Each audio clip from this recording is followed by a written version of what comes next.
Well, guys, it's really good to be here, to be honest. I used to be in the position of Esteban, so I can see some familiar faces here around. And, well, it's great to be here also in the second edition of the seminar. Let's go by step, but hopefully we can have a third one. And basically, the motive or the objective of being here is, from our perspective, of course, very humble, just to share what we are doing in La Liga and what we are doing in the clubs. Before going into the presentation, I had some conversations in these 3 years being a delegate with some of you, trying to understand what's Bulgarian football, what's going on.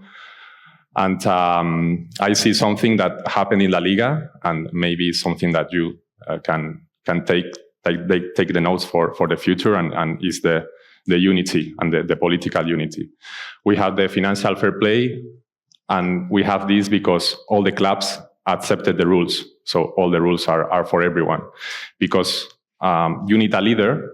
In our case, for example, we have a clear leader, that is our president, Mr. Javier Tebas, who has a clear vision of the industry and what's going on now, and he's a lot of steps in advance. But yeah, he's able also to make this political union and a force of unity between clubs. And La Liga Impulso is again one of these examples. It's a product of the unity and the vision of the clubs moving forward together to a common objective. By the way, I'm Jesús Pizarro, as I said. I'm working now 6 years in La Liga after being in Madrid. I used to be delegate, but now coming back, and 6 months working in this amazing project that, as I said, is going to be key for the future of La Liga. A little bit of index introduction. We'll see what's going on before CBC entering La Liga, how we coordinate the operation and the monitoring of the process, because we'll see, of course, you get funds, but it's not just getting the funds and saying goodbye. There has to be some objectives to be fulfilled, of course, some monitoring process after distributing the funds, and how this project is evolving, not only to CBC getting the funds, but to have a club's office where we have some areas in La Liga dedicated to work closely with the clubs. So, for example, I'm working in international area, and I have a counterpart in every club. So this makes to have better relationships, because at the end of the day, this is also a social relation project. You have better relations. At the end, the clubs are made by people, right? Like as every company. For the end of the presentation, some best practices that hopefully that also be useful for you and the next steps. That is basically how the club's office is going to work from now to the future. So let's start with the market situation prior to CBC. We mentioned a bit about this, talking about revenues in domestic TV rights. I'm not going into detail of the figures, but as you can see, our president was telling us some years ago, there is not going to be a big growth in the domestic TV revenues. So that's something, that's a trend, that's a tendency, and that's not going to happen. In Spain, we have a lot of fans paying to Movistar and to DAZN, our broadcasters, and it's difficult to grow. And even the younger generations, they don't have the capacity always to pay for football. That's something that's real. So maybe we can reduce a bit the piracy, but because this is a problem still, and we try to fight it with technology, but there is no a big margin to grow. So domestic market, and of course competitors with countries of bigger population, we always trying to compare with Premier, with Bundes, but if you know, guys, United Kingdom, bigger population than us, bigger capacity of buying products, better salaries, etc., etc. So we try, of course, to focus in our market to try to grow, but it's still difficult. So where is the growth in TV rights? international markets still has some room, but either is not that easy, right? We find some growth there, and that's why in La Liga we are basically here today, because we understand that we have to go abroad to sell our product, to have more fans, to have not only Madrid and Barça and Atletico, but to have Getafe, to have Sevilla, to have all the clubs getting this visibility so our product gets also some value. But this is interesting. This is revenue comparison, top 5 leagues. So Premier, Bundes, League One, TV rights, commercial revenues. If you look at it, we are performing good, but even Bundes is above us. So there were some factors that took us to implement this CBC and Impulso project to try to grow faster than we could have done without it. But if we focus in commercial revenues, just commercial, we go to sponsorship, we go to retail, ticketing, etc. Look, we had in 2019 big gap, really, really big gap. We are there in the middle. Premier is top, but even Bundesliga was performing better than us. You know, Bundesliga and La Liga are very similar models. As Angel was saying, we believe in the sustainability of the competition. So Premier League, and again mentioning Angel, they go to losses, and later penalties. But later when they won Champions League. So, I mean, it's not that fair. So fighting with your weapons, you also find that internationalization is key. And why? Because if you compare with Premier League, in our case, our partners are mainly domestic and mainly from Europe, not from the rest of the world or outside Europe. So these were factors that were key to make the decision to try to make this project of La Liga Impulso. Regarding the social media followers, we can say we are always performing well. This is the number as a league, not including the clubs, okay? So NBA, Champions League, Premier League, we are performing good, but you are going to see something that is also really interesting. We have our big machines there, our engines, you know, the possibility of the centralization of the TV rights, and having Barça and having Real Madrid and Atletico is also benefiting the rest. So that's key to find the balance between the competition and to have bigger and better TV rights. But it's clear, you can see the gap right there, right? Madrid, Barça, even better than Manchester United, that they invest, and they don't want anything, they don't win. No matter what, they buy the most expensive players. They are doing great in social media, but our teams, they call this the Big Six, which I believe that is where we have to go to grow also these upper and medium clubs. But yeah, the gap is there. So Impulso also came to try to put these clubs also to the right side, so we can compete also with Premier and other competitions. This graphic, I think it can tell it only if you look at it, right? Premier League, you can see like kind of a curve, okay? But in La Liga, it's like an L. We have the Real Madrid and Barça, and later the figures are, okay, we have room to improve, right? If we exclude the Real Madrid and Barça, look, we have huge difference.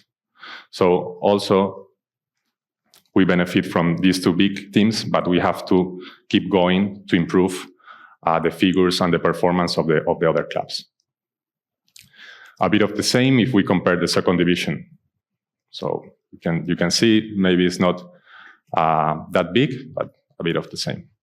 So CBC and La Liga started the project.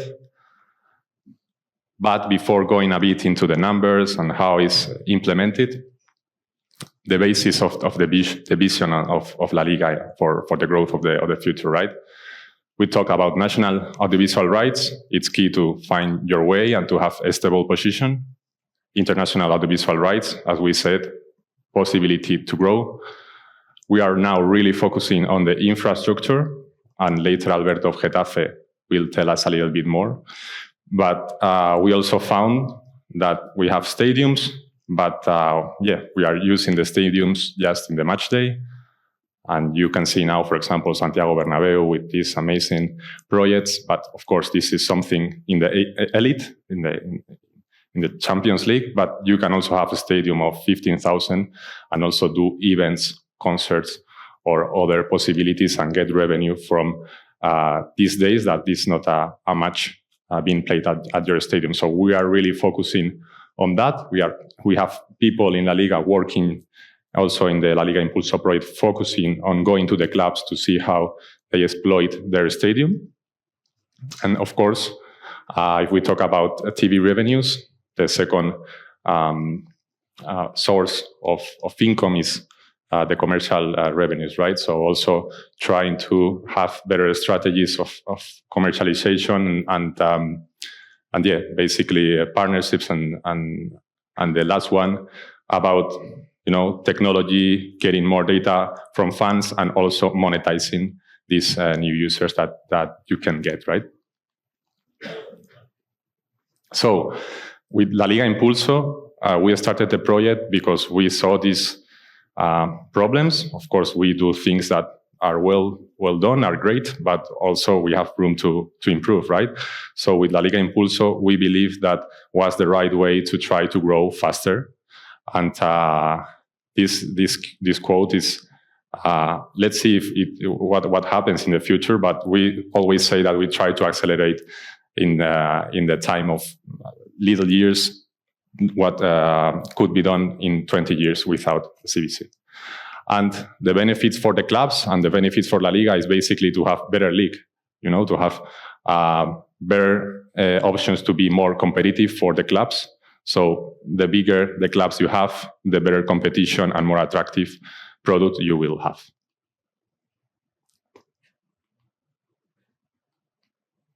Oops. So who is CVC? CVC is an investment fund that has experience in sports. So they had experience with Dorna, MotoGP. They had experience with volleyball. They are also collaborating with other sport properties. So we believe that they were the right partner, and also because they had solid and stable managing partners. And thanks to this experience, these guys, of course, give you money and expect return of the investment. We have, as you can imagine, monthly meetings with them, and they are pushing. They are pushing hard. They are pushing hard La Liga, and also we push the clubs to get better. So that's why their expertise was also key for us to go with them. Maybe you have heard about it. The project was thought for every club, but was also the possibility for the clubs not to go into the project, to opt not to go, right? So basically almost all clubs, except Real Madrid, Football Club Barcelona, Athletic Club, and Ibiza, which by that time was in second division. Now I think it's third division. But also the clubs that get promoted have the possibility to get into the project. That's why this season we have Racing Santander, Albacete, Andorra. And, this was last season. And this season, Racing de Ferrol and Eldense, and Alcorcón and Amorebieta, which were part of the initial project, get again promoted. So they are again into the project. And before La Liga, Serie A started to make conversations about this project. They didn't close the deal. La Liga later closed the deal with CVC. And after that, there were some movements, right? League One did a bit the same with different figures and different numbers, but also with CVC. Serie A is still going around, and Bundesliga, I'm sure that you saw the news that some clubs are interested, some other clubs are not interested. Later you have the impact of the fans. I don't know if you have seen, but like throwing coins. And so this is, of course, different country, different ideals of the clubs. And we also saw with this rule of 50% plus one that for German clubs. But yeah, basically, we can say that we were pioneering in this area, and other movements came around this kind of type of investment and projects. But how is this managed? Basically, CBC is investing almost 2 billion for a little bit more than 8% of the financial rights, including commercial rights and audiovisual rights for La Liga. They are, let's say, putting the money in La Liga. So La Liga is keeping this money to later distribute to the clubs when it's the right time, when they fulfill the objectives that they have to meet. And there is also some money going to La Liga Group to manage the project, because guys, here you can imagine that managing this project, you need a team, you also need external advisors, so this is also a cost. And there is a reminder available for the clubs going to the third division. Remember that in Spain, La Liga, professional football, is managing first division and second division.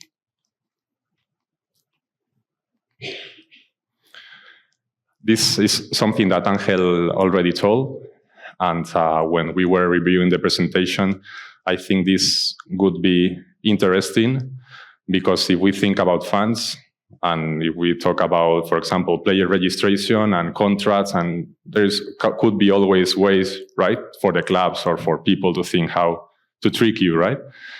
But the basics of the project is the money is not given to you or to a club just to make whatever you want. The focus of the project is the investments to be done in projects, assets, strategies that are going to give you, again, return of the investment. So this is not thought to, I don't know, rent something that is not going to give you a return or pay taxes. No, this is not the project. The project here is 70% to be allocated or to be put in renewal of infrastructures, new stadiums, technology, internationalization, digital strategies. So this is something that will give you more revenues in the future. And as Angel said also, 15% and 15%, first 15%, if you have previous debts, you can use this to cancel the previous debts, and the additional 15% for registering of players. At the right, you can see it's not associated with a percentage, right? But this is what we really want with Impulso. What we want, and we have a team in La Liga, as you said, and we will see later. We want the clubs to have the reflection of the structure that we have in La Liga. So we want them to have a better professional in communication, in digital, in international, in grassroots. So this is key for us. The key, and they can use also the funds of Impulso to hire people. That's something great. And yeah, basically what we want is the clubs to have bigger structures, but also more talented people, and also to keep this talent, right? If we look at the timeline of the distribution of funds, you can see that it's decreasing, and basically the funds, of course, are not forever, and we are going to have the last funds to be distributed soon. So that's why after the funds are fully distributed, we will keep going with the project as a club's office, because we believe that's the right way to be more competitive in the future, right? So here is the total to be distributed by the clubs, and as you can see, last payments will be in the next season, but just to promote it clubs. Here you can find the distribution of the funds as of 1 week ago. Basically, most of them are going to the investment of new infrastructures for growth, as you can find there in green, and later less to debt and squad cost, of course, and a little bit remaining because as I said, if the objectives or the plans as we are going to see now are not ready and approved by La Liga, the funds are still retained at La Liga. For example, Valencia Stadium, maybe you know about the story, but has been under construction or paralyzed for a long time because some issues with the local governments and some owners coming and going back, and etc. So this money that Valencia has, they will use it for the stadium. But still, until everything is going on and moving forward, is retained for them. They will get the funds, but at the right time. And how we manage, because you can imagine only to review all the invoices or to see if a provider is a good one or not. In La Liga, we are a lot of people. This is not enough. So we have this business team composed by 11 verticals, and we will review later. So basically, we have professionals that are specialized in these verticals, in digital, in communication, etc. And we, in the verticals, try or do our best to review all the initiatives that the clubs are presenting to us.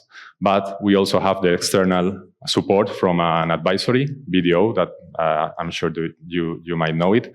And of course, also our financial guys inside La Liga that help us, especially to see all the process and also to check that everything is okay before the release of the funds. So the phases in execution of the project. First step was to make development plan.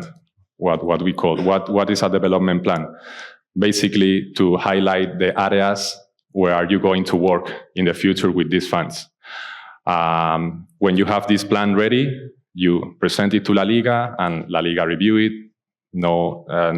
Can say if it makes sense, can say that has something to be amended. But basically, this is the first step to later start to send or to plan the initiatives where you are going to get the money, right? So, for example, in a development plan of Sevilla, they had the idea to have better hospitality rooms. So later, they will ask you with initiative to have these rooms to get this money for this specific initiative. And later, what we do is also set objectives from them in each of the verticals to try to improve and to try to get better. And we are monitoring every quarter. We are sitting down with the clubs, checking what they have done or not, to see how they are performing. So, for example, in international, where I'm working, we set to them some simple strategies, some simple objectives, or other more complex. But, for example, one objective for them will be to choose their strategic markets, right? We don't want the clubs to go everywhere and without any sense. So these objectives, if they are doing the planification or the plans to go to these strategic markets, if everything is correct, we mark this objective. And later, what we do is we have a ranking, internal ranking, and this is, so we can say simple, but it's effective because you guys are competing every weekend. And when you see rankings, you want to be the first position. And this is also looking for this improvement of the clubs. And I can assure you that is working, because we make an annual event in Portaventura in Tarragona, where all the clubs go there, and when we put the standings, the Impulso standings, all guys come and take pictures, and try to where we are, why there, why this is first, why this is fifth. So this is also a way to try to get better. We have a tool, so each development plan later, as I said, is implemented by initiatives. So the clubs has to ask these initiatives in a tool that we have. So all the process is every time monitored by La Liga. And here we have the flow of the initiatives, right? Because it's just not presenting something and saying that you are going to do something without any detail. So I want to go to Bulgaria to do an activation with fans, give me 20,000 euro. No, this is not working. We need a detailed plan, right? So the flow Imagine that I don't know, we work with Getafe for an international project. So the club vertical, the guy that is in the international project start an initiative. This initiative later come to the main contact of the club. The main contact of the club in Impulso normally is the CEO or the general director or similar. So this guy, when he received the petition or the initiative from one of the guys of his team, is reviewing it, maybe accepting it or maybe not. So even in the club, the CEO will say that if this initiative has to go to La Liga, or if it's not ready, the initiative has to go back to the vertical.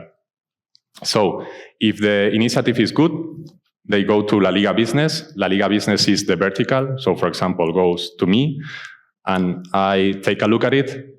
If it's okay, I give a check and the initiative progress. If I say this is not detailed and these 20K are too much, or I have some doubts, I reject the initiative and go back to the main contact of the club. If it's validated, last step should be our La Liga finance team to give the funds to the club. So here we were talking some couple of days ago how the distribution of funds and the initiatives were accepted. And I think, guys, this is also something that, of course, you need an institution, independent institution, to try to make the control and the monitorization of this project. This is the tool that we have to monitorize all the KPIs and objectives. So you can see here, we have thousands. If you multiply the objectives for the clubs that we have thousands of objectives.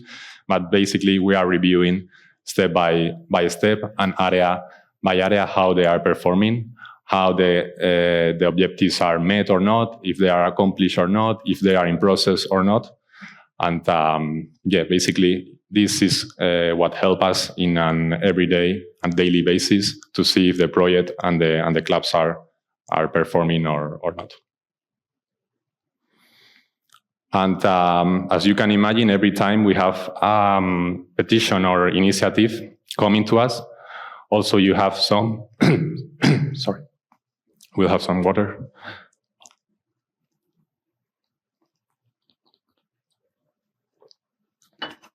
You need a justification of the funds. You need to see if the provider is okay or not. You need the invoices, you need the contract. So our finance department, along with our advisors, are always focusing on having the right documents and the right justifications to every investment that is made. As you can imagine, this is a huge amount of work. Sometimes we lack documentation. We see that the documentation is not enough, or the concepts that are being applied by the club to get the funds are not the ones that are in the objectives. Remember that we are using the project to get projects that later on give us more revenue. And some clubs, even it was the first step, you can imagine that they didn't do the development plan. So when you don't do the first step, of course, you cannot take the funds, right? So it's also an ongoing process. It's also same a bit like financial fair play. You improve the process as long as you are running the project. So we started with the La Liga Impulso, with CBC, but after that, we are going to still going on with La Liga Clubs Office. So we have 11 verticals: communication, international, digital strategy, brand, marketing and commercial, infrastructure, grassroots, social responsibility, brand activation, and later we have two that we call transversal. First is technology, and I think Esteve is the right example. Technology is not just one department. Technology is going from sports performance to business so every guy in a club has to at least have some knowledge how technology could impact their daily work, and talent office. As I said, we don't have this specific percentage of the funds for the talent, for getting hirings of new guys into the clubs. But this is a real objective that we have, and that's why we also included the vertical of the talent office with 2 people trying to analyze or trying to also go to the clubs, see their structures, and make recommendations for them. So at the beginning, you can imagine this new project. And as I said, this project is a bit related to people. You need people in La Liga, but you also need your counterpart in the club. So it was a bit knowing everyone and knowing the process and getting established, right? When you have some time working with clubs, you know the people, you know their interests. As you can imagine, if we talk about international or digital strategies, the objectives might not be the same or totally are not the same. If we talk about Racing de Santander, which is historical club, but newly promoted a couple of seasons ago, or Amorebieta, which is very small town, than if we talk about Real Sociedad, right, or Real Betis or Valencia. We have different objectives and different projects. So this is what you get when you get into the club. You know the people and you know the projects that they are working on. And I would say that we are in the middle of the 2 and 3. Basically, La Liga Impulso and Clubs Office is, we are start to be consultants for the clubs. So we are preparing, or we are helping them to have a specific or ad hoc strategies. So if we go to Sevilla in November, the president of Sevilla called Javier Tebas or me, no? But we went to Sevilla because they were interested in analyzing the different verticals, from digital to commercial to international to grassroots to infrastructure. So we went there, like, I don't know, this 11 vertical, like 20 people going to Sevilla to totally openly talk with them, with the president, with the CEO, with the deputy CEO, and from La Liga, always trying with a construction perspective, tell them where is the room for them to improve. So from that meeting, we had different projects, and we are now following this next step for them to grow. So just to put an example, my colleagues of infrastructure in the business side, they went there and they were analyzing like the plans of the stadiums, which rooms were empty and could maybe be used as hospitality in the future, or which rooms or where is space to put another hospitality room, right? So after that meeting, we all have work. Sevilla has some work to do, and La Liga, we also had some work to do. But if they are open, if they are openly wanting to collaborate, basically we act as consultants for them. And I said now with Racing Santander and so on, of course, we are setting objectives for the growth of the clubs, but we cannot ask the same for a club in second division and for a club in first division. And even in first and second division, we think first division is not the same, right? I cannot ask maybe the same to Alaves, which is, I would say, a role model. They are basically a group. They have basketball, they have football, they have a club in Croatia. They know how to do things, but yeah, it's not the same as Sevilla, for example, right? So we divide the clubs in group 2, group 3, group 4, and group 5. Group 1 should be for Real Madrid, Barça, that are not in the project. Group 2, you can imagine, there we can have Betis, Real Sociedad, Valencia, Villarreal. Group 3, we can talk about Getafe, for example. We can talk about Alaves. Group 4 can be first division teams. But, for example, Las Palmas is Group 4, as is newly promoted. or Girona. These clubs, as you can imagine, also might go up in the future because Girona now is not the same, and they are going, let's see what happens, but probably going to go to European competition. And Group 5, that is mainly for second division, especially for those that are smaller, right? Because Group 4 could be Sporting de Gijón, for example, and Group 5, could be Racing de Ferrol, which is tiny, newly promoted, but competing well this season.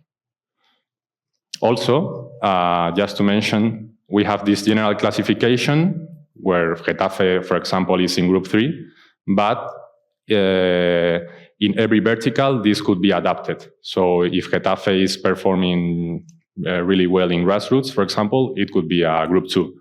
Or in business, it could be a Group 2 or a Group 4. But generally, we try to have the same groups for the club in every vertical. And here you can find the verticals and each of the objectives. As you can see, guys, this project was something new. So I joined the project 6 months ago, but the guys starting the project, they were just inventing something, creating something new. They had to figure out what to do. I mean, we have some money and we have to give the monies, but what shall we do? So they came with this idea, like first to have these verticals, to have these areas, and later within every vertical to set these, let's say, sub-verticals or sub-objectives or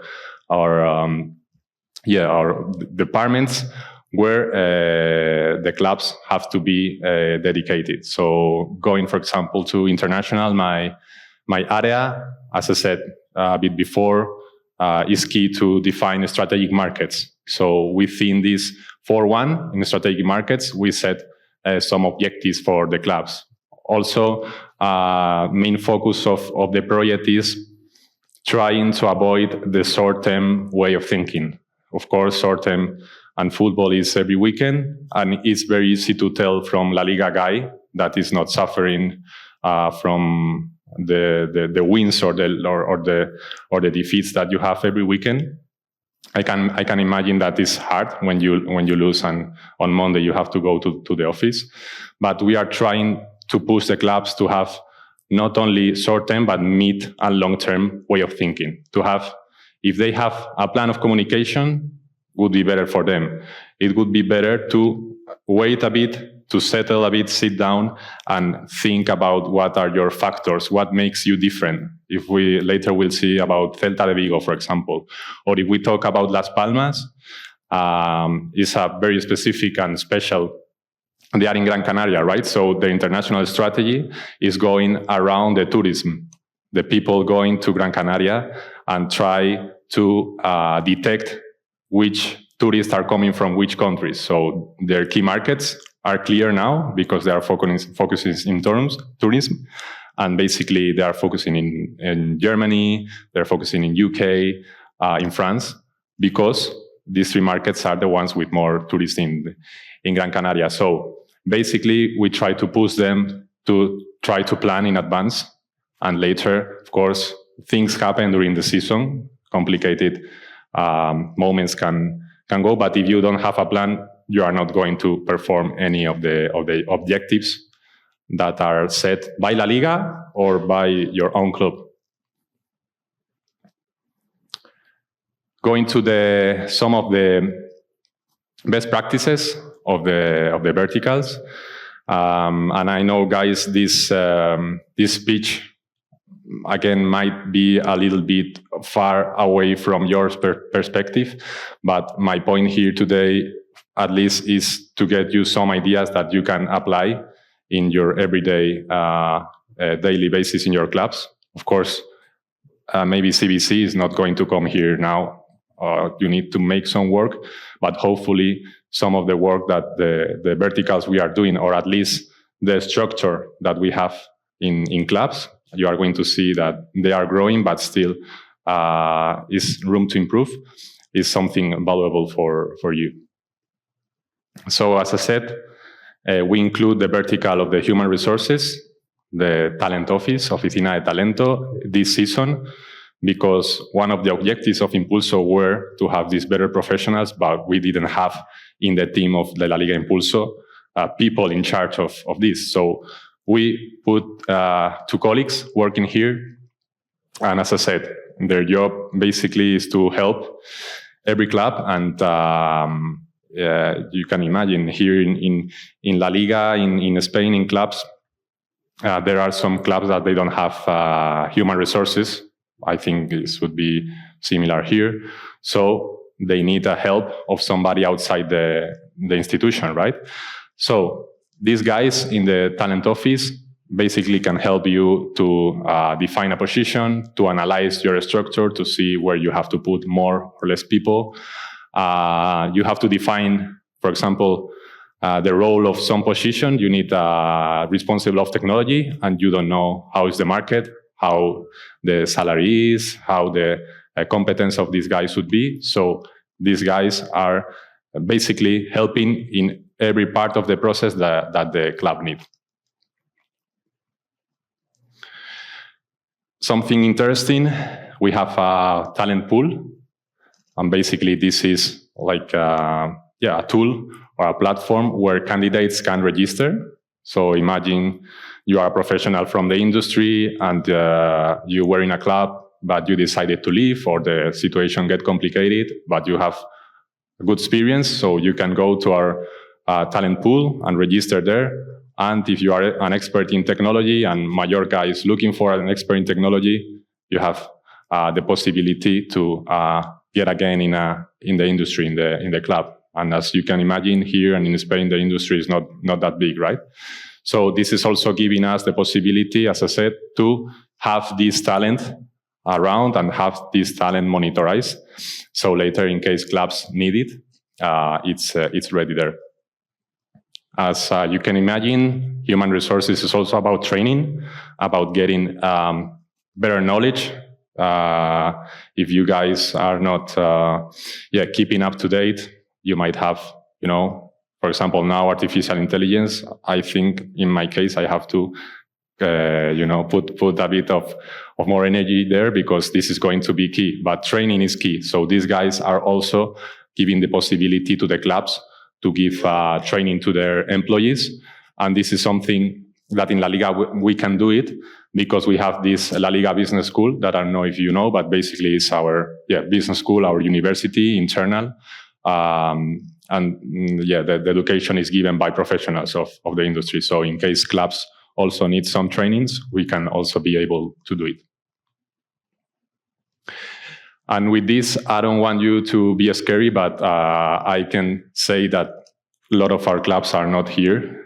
But basically, these guys of the talent office are also seeking for the, let's say, structures of minimum and desired personnel, looking to Premier League, looking to Serie A, to League One, to La Liga, trying to make to make conclusions and to take conclusions out of how the industry is working.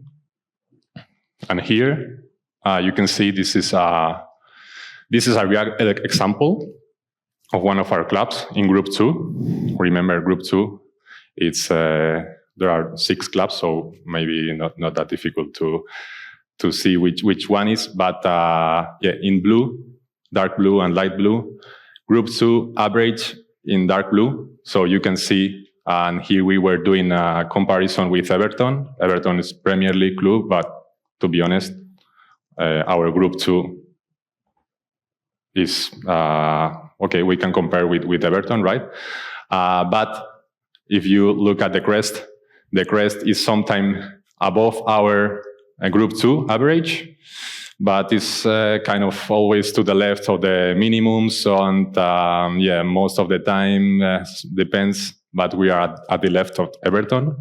So that's when a club says, hey, come here and I will open my office for you guys, for the human resources team to come here and analyze my structure. Of course, you can imagine this is a complicated exercise, and maybe employees of the clubs can see this as a invasive or I don't know, potentially not good for them. But it's an exercise that at some point has to be done internally or externally. And in the case of this club, some data, some figures are okay, some other are room to improve. But this is the job that these guys are basically doing. Going to the main point, or one of the main points of La Liga Impulso, infrastructures. We have both sides. We have the technical infrastructure side. They are focusing on the construction, on the building of the stadiums, on the lighting, on the security. And we have also the business side. This is the one which is in charge of exploiting the stadium. The guys that are in charge of not exploiting, but in the infrastructure technical, basically, since we have Impulso, we are having less incidents. As you are aware also, in match days, you can find different incidents about the, I don't know, turnstiles, security, lighting. So also to have better relationships and better processes to solve problems when they come. Also was thanks to the connection with Impulso. A lot of clubs are using the funds for getting new stadiums or getting remodelations of the stadiums. Sevilla is an example with the new Ramon Sanchez Pizjuán, with taking some funds of CBC to do a new stadium. Also Betis, Benito Villamarin, and we are talking about stadium, but also about sporting and training facilities that also are key to attract the players and for the performance of players, right? We have some remodelation, like Cerámica Stadium, Villarreal, which with a budget that is less, of course, than building a new stadium. They have now. I was like 3 weeks or 1 month ago, and the experience is really nice.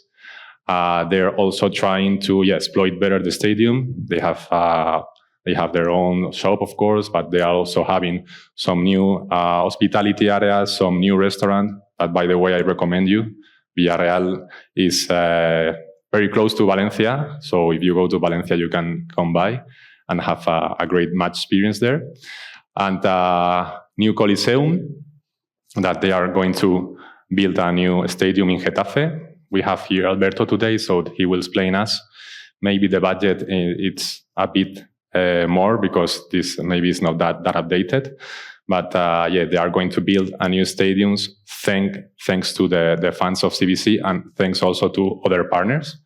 And basically, they are going to do phase by phase. They are keep playing in the same stadium, but they will be demolishing and constructing different parts of the stadium.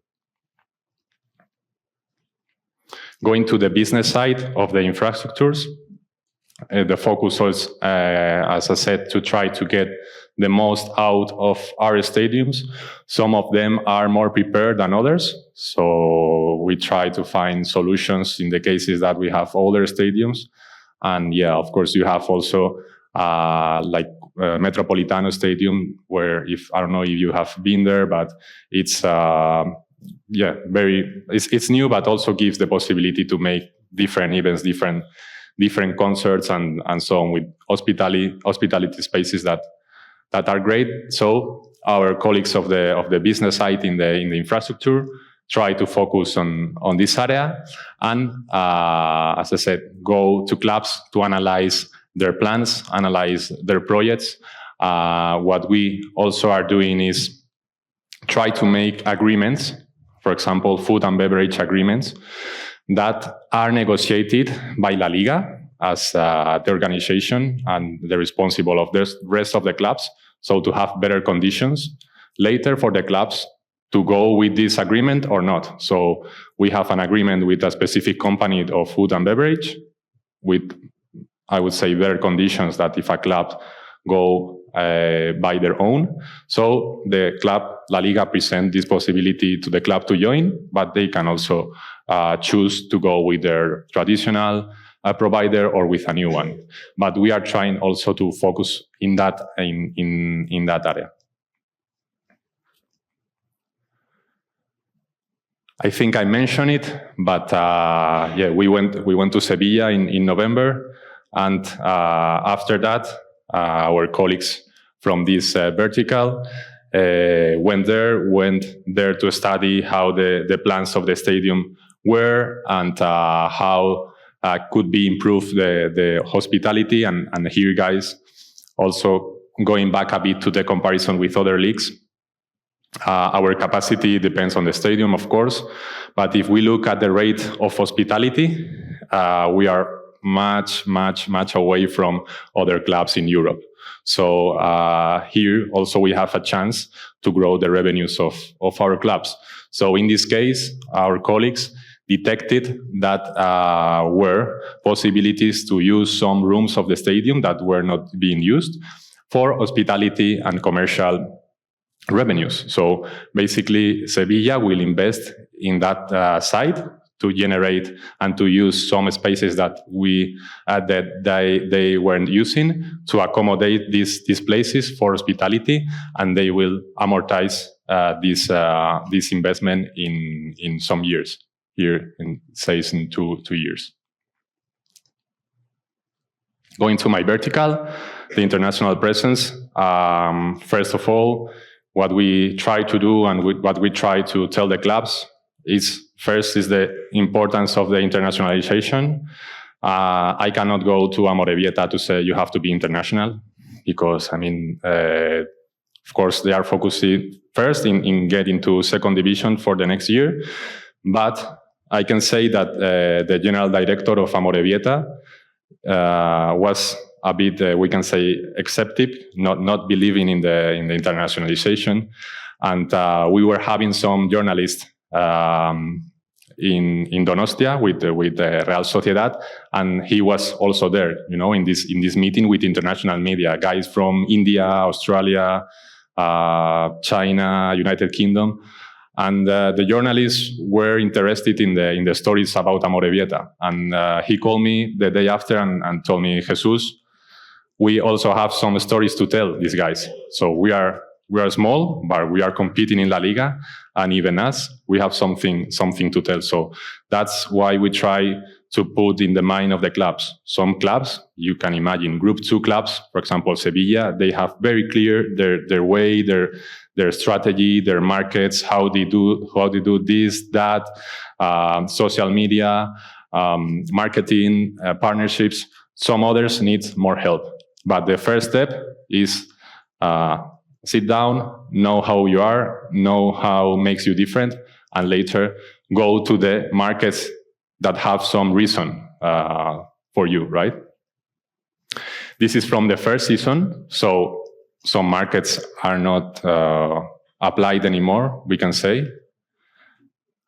Here, well, for example, we have Getafe in Romania that still is with interest from Getafe. And why Getafe interest in Romania? Well, they have Romanian players. If we think about Madrid, community of Romanians is possibly, I think, is the most in the region of Madrid. We have a lot of guys from Romania working there. And as you can see, we have some synergies, some links, and that's why the club, Getafe in this case, is trying to open the market for them. Of course, not the same for Getafe than for Betis or whatever.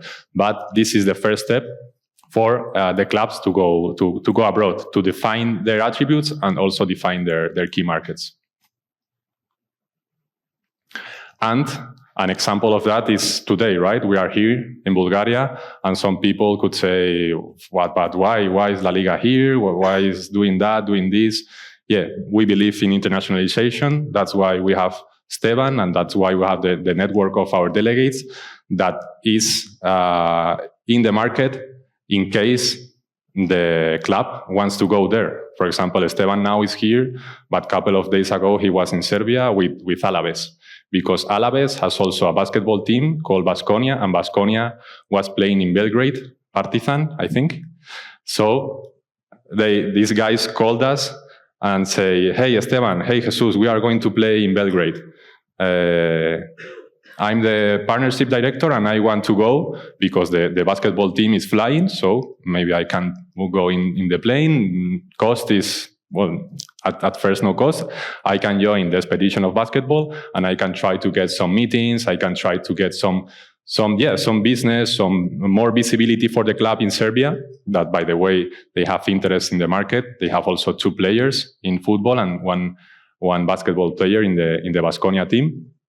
So Esteban was there for them to try to help them to get some meetings with the Spanish institutions, with the sport marketing agencies, to try for them to go to a market that they have never been, but they have to make the first steps, right? So that's why we have the network and we are at the disposal of the clubs if they want to go there. And that's why this is La Liga joint activations. This is the projects, the actions, the interviews, the digital social media projects that we do directly and jointly with clubs, with the club's involvement.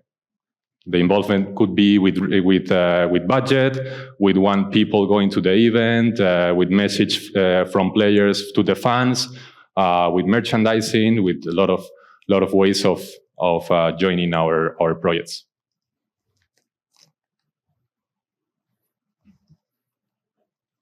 And going to a bit deeper into the internationalization, we can talk about Real Sociedad. Real Sociedad, now you can imagine also in Japan, they have Takekubo. Takekubo is playing so well. But even having Takekubo in the first team, they were preparing plans for development plans, international plans in Japan, because they felt, of course, they were seeing that a lot of Japanese were going to Donosti.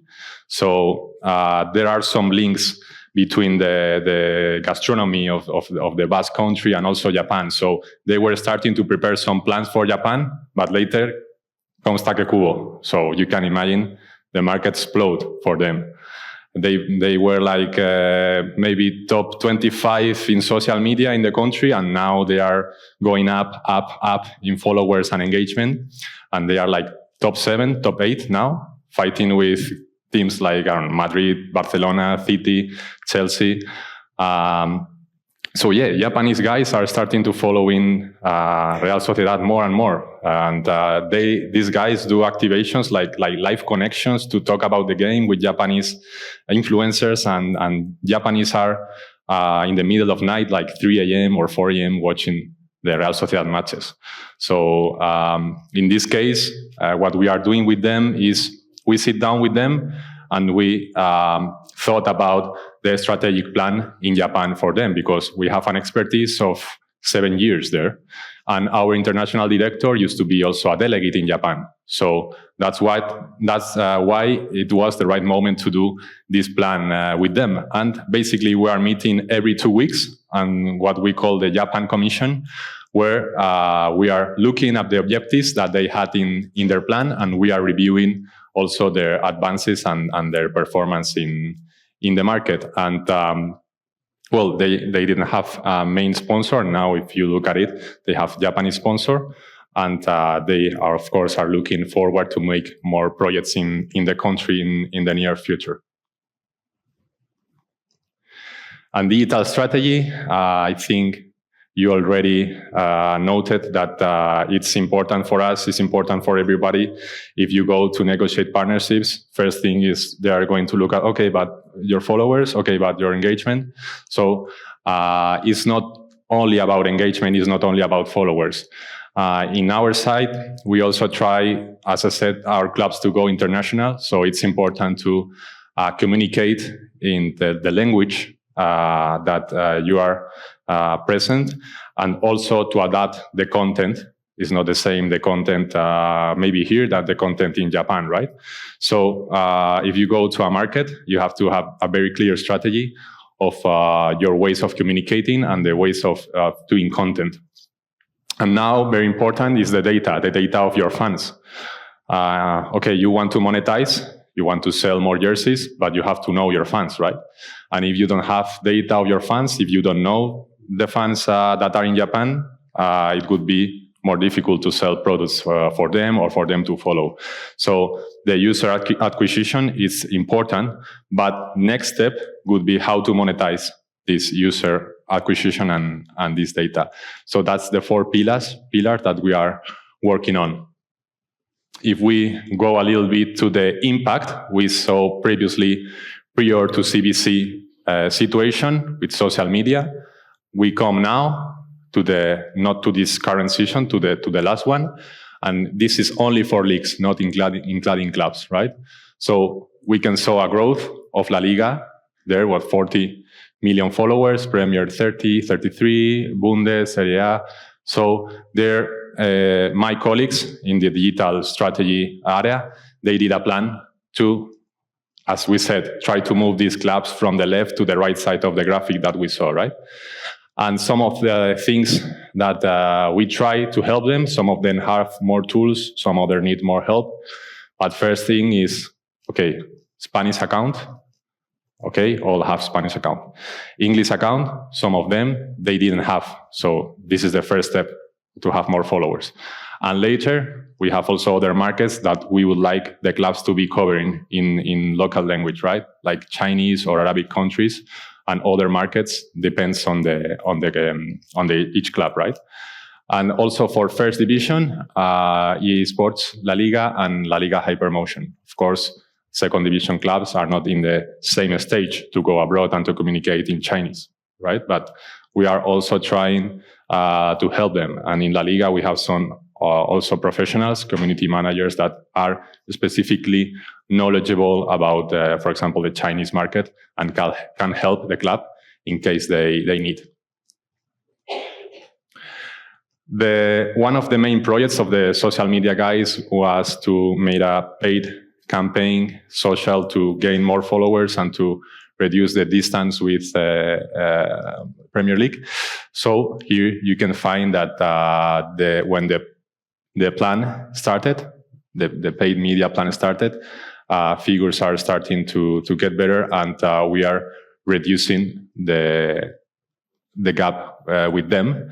And most important, the graphic that we saw at the beginning, we can see that the gap is there, but our clubs are starting, if you look up and look below, are starting to move more at the right and to be in the space that we believe they should be, right? Same for second division teams. We can see how they are now better than when we started with La Liga Impulso. Here it is also very visual. You can see in red our clubs. Malaga there from second division now is in third division, but it's kind of visual, right? Where you can see more red coming up to the top 100 followers. And as we were mentioning, it's not the same as before, just communicating when we play, which time. This is not enough. We have new generations consuming our content, football content, maybe in different way. I don't think they are not going to consume football anymore, or this kind of theories that the football is going to be at some point ended because these guys, no, I think the younger generations like football. But you have to give them what they like, right? You cannot give just a boring match day thing. You need to apply some other type of content for them to get more attraction, more attention to it, right? This is an example of the Real Sociedad content. Going to the brand, and we are close to finish the presentation. As I said, in food and beverage, we are trying to get these kind of deals for every club that can join or not, but also in the brand development, we have an agreement with an agency that help us to have this development or consistency in our brands. And I will show you an example. Osasuna, different brands some years ago, okay, different font, different everything, Club de Empresas, Osasuna, femenino, female, like, it's kind of messy. And later on, they organize their brand into their different projects, but with consistency, right? You have to be easily recognizable by the fans. And this is also the first step. And you can see the different lines of the business, the foundation, the business club, the eSports, the genuine, the female. So now it's much better, right? They have a corporative color. They have their own type of font. They are communicating in a recognizable way and also a cool way, at least in my opinion. Regarding communication, as we were telling a bit before, it's important to have this clear in your strategy, which things make you different. And this is an example of Celta, and try to plan in advance how you are going to communicate, in not only national markets, but also in international markets. So Celta trying to put here all staff, their international presence, their international or national or values of the club. So this is always an exercise that we believe that has to be clear for every part of the club, right? And closing with the next steps of LALIGA Impulso, basically we agreed with CBC, we had the deal, we had the distribution of the funds, the objectives, some funds retained, waiting for the right moment to be given to the clubs. But this project is going to continue. And the truth is we didn't invent anything. We get the inspiration from NBA. That's the truth. NBA has a team called Timbo. And we were talking with them to see how they were doing things. And after that, Impulso came, and now the club office is going to be continuing in the future. And here, guys, the thing at the end of everything that you can have in your mind is, there's something that you can embed, but sometimes you just have to go to the market and see what others are doing and try to get this done from your side. And with this circle, what we are trying to have is more contact with the clubs, more contact, weekly contact, daily contact, monthly contact. We are doing, for example, calls with international or national clubs.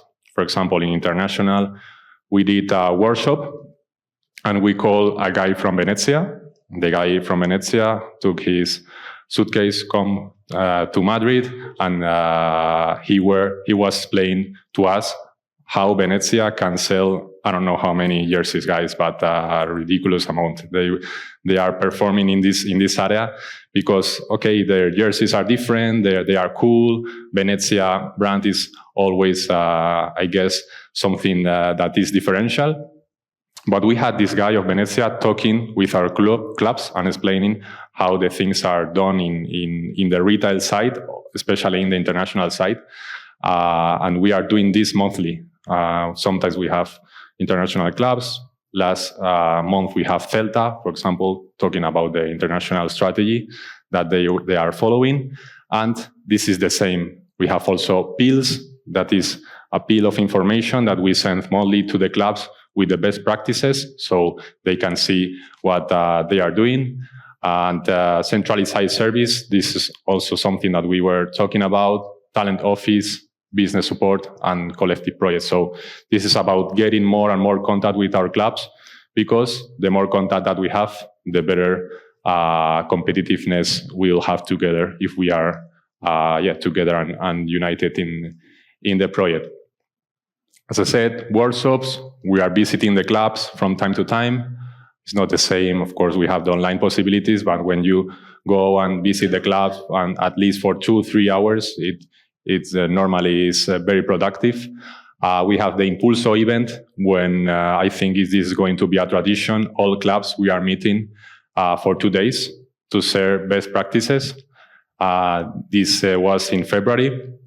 And to be honest, this event is at the level of the top events that the industry has. If you, I don't know, think about any Soccerex, World Football Summit, whatever you think about, this is what we have. But inside La Liga, everything is done internal, and clubs really value this option, because clubs at the end of the day, what they like is to be in contact with their counterparts. For example, they like to know how Atletico is doing this, or how Getafe is making some project. So at the end of the day, this is something that we will keep going and doing.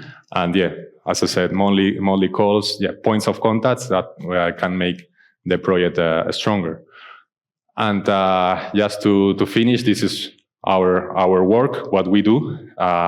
Basically, is our calendar for this season. As you can see, everything is more or less arranged, but visiting clubs, doing this kind of initiatives to have this direct communication and relationship with the clubs. But because at the end of the day, as I said, this is a project that is based on social relationship.